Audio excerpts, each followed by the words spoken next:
Okay, so it is now just about 11 a.m. and we are, or I apologize. Yes, it's about 10 minutes before 11 a.m. We are well on our way. I'm standing on the garage surface, and remember, this is one of the surface areas that we did not have to change the sheathing. So as you can see, we have our ice and water installed. That's Winter Guard from Certainty. We have our synthetic paper, which is Roof Runner by Certainty. We have a 16-foot ridge length here, so we're going to be installing 4 pieces of ridge vent by Certainty. We have about a 5-foot length up there. That Certainty ridge vent comes in 4-foot pieces, so we'll get 1 piece on that, and then on the other side, the side-by-side, the second slope, the lower slope of the main roof, we have about 20 feet, so we'll get 5 pieces there. And just magically, it's 1 full box. 4 here, 1 there, and 5 on the other side to make 10 pieces total. And you can see, just to check on the carpentry, the homeowner actually just got home from work to see the nightmare that we had to, inform them about earlier, one of the homeowners. And so we're finishing the carpentry now. This entire part, the lower portion of the main roof had to be changed out, and now we are in the process of stripping the hip roof and getting all of these boards changed. So the good news is the areas that we were able to just essentially start working on are entirely dripped out. We have drip edge throughout the whole perimeter. We have our ice and water installed.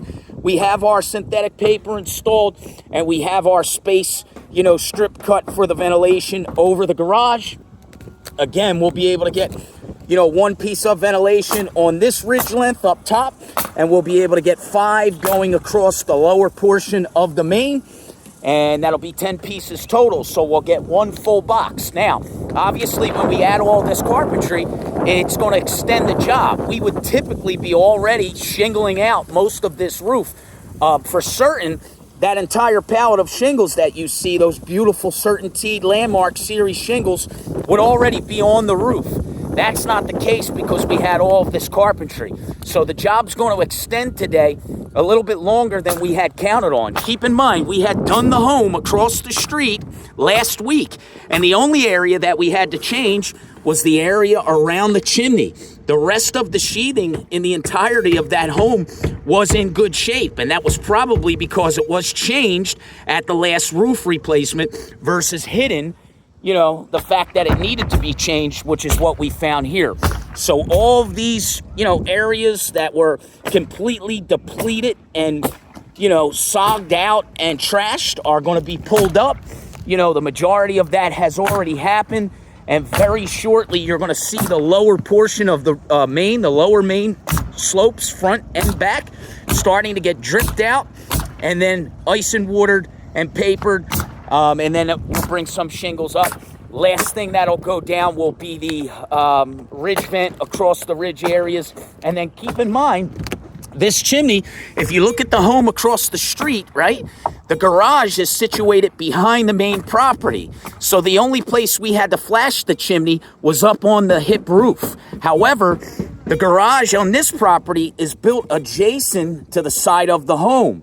So you have the chimney, which will need to be flashed here at the hip roof, and then also it's going to have to be flashed again underneath because that chimney goes through 2 slopes. It goes through the slope on the main roof, the hip, and then through the slope on the garage.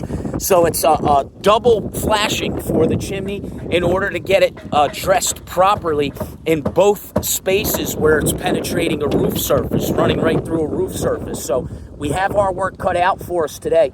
It's going to be a few hours longer than what the project was across the street last week, but the most important part is that it's going to be done right. The homeowners are going to be able to go to bed tonight knowing that the roof problem is now resolved, not hidden, the disaster for the next person, and then they can sit in the house and wonder why the roof was just changed and it's still water dripping in their attic space and everywhere else.